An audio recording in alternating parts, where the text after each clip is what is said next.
ఈ నెల 4వ తేదీన పోరాటం ఆడియో సీడీ ఆవిష్కరిస్తామని తెలుగు శక్తి అధ్యక్షులు బీవీ రామ్ తెలిపారు. ఈ నేపథ్యంలోనే గురువారం తెలుగుదేశం పార్టీ భీమిలి అభ్యర్థి గంటా శ్రీనివాసరావు చేతుల మీదుగా మన పోరాటం పోస్టర్ను ఆవిష్కరించారు. ఈ సందర్భంగా బీవీ రామ్ మాట్లాడుతూ వైఎస్ జగన్మోహన్ రెడ్డి సాగిస్తున్న ప్రజా కంటక పాలనను కళ్లకట్టే విధంగా ఇప్పటి వరకు తాము 8 పాటలు విడుదల చేశామని, 8 పాటలు మంచి జనాదరణ పొందాయని, ఇప్పుడు మన పోరాటం టైటిల్తో 9వ పాటను విడుదల చేస్తున్నామని తెలిపారు.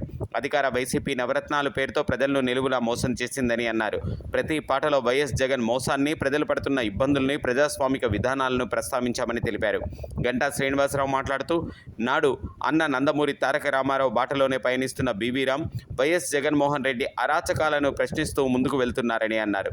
కార్యక్రమంలో తెలుగుదేశం పార్టీ పార్లమెంట్ కమిటీ కార్యదర్శి Bodepudi Dorababu, doctor Papur Nikunj, BV Vamsi, Duvvi Parameswararao, Bollineni Venkateswararao, Telugudesam party కార్యకర్తలు, నాయకులు తదితరులు పాల్గొన్నారు.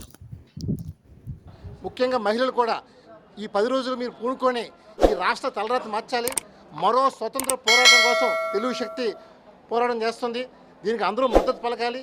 కూటమి అయిన టీడీపీ, బీజేపీ, జనసేన మద్దతు పలిపించి 175కి 170 స్థానాలు గెలిపించి తెలుగువారి పౌరుషం చాటాలని చెప్పి మనస్ఫూర్తిగా కోరుకుంటున్నాం.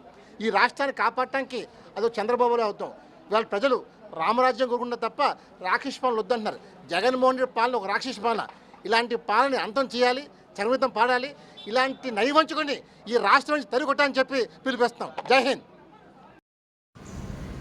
అందరికీ నా ఉదయపూర్ నమస్కారాలు.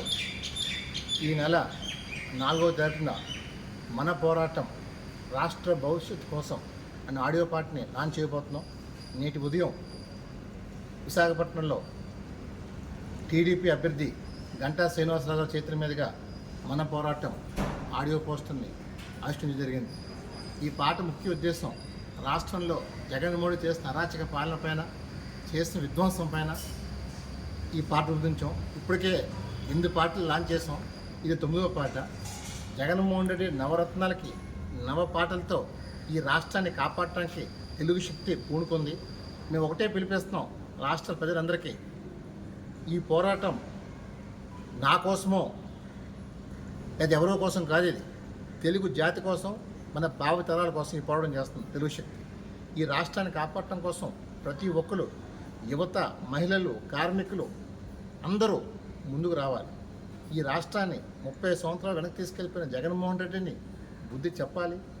తిరిగి చంద్రబాబు నాయుడు గారిని ముఖ్యమంత్రి చేయటం కోసం నాడు బ్రిటిష్ అలాగే తరిమి కొట్టామో, ఈ రాష్ట్రం నుంచి జగన్మోహన్ రెడ్డిని తరిమి కొట్టి తెలుగు జాతి గౌరవాన్ని నిలబెట్టాల్సిన బాధ్యత మన అందరిపైన ఉందని మనం చేస్తున్నాం. ఈరోజు మనం చూసినట్లయితే ఆంధ్రప్రదేశ్లో అభివృద్ధి శూన్యం, సంపద సృష్టి లేదు. కేవలం అప్పులతో ఈ రాష్ట్రం నడిపిస్తారు. ఎన్నాళ్ళు నడిపిస్తారు అప్పులతో అని చెప్పి నేను రాష్ట్ర ప్రజలు ఒకసారి ఆలోచించమని కోరుతున్నాను. ఈ రాష్ట్రాన్ని ముందుకు తీసుకెళ్లాల్సిన బాధ్యత మన అందరిపైన ఉంది.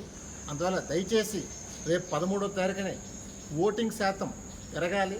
ఇది ఏదో మన ఇంట్లో పెళ్లి కాదు, మన భావి తరాల భవిష్యత్తు కోసం ప్రతి ఒక్కరూ ఓటింగ్లో పాల్గొని ఆంధ్రప్రదేశ్లో అత్యంత రికార్డుగా ఓటింగ్ నమోదు కావాలని చెప్పి ప్రజల్ని మనస్ఫూర్తిగా కోరుకుంటున్నాం.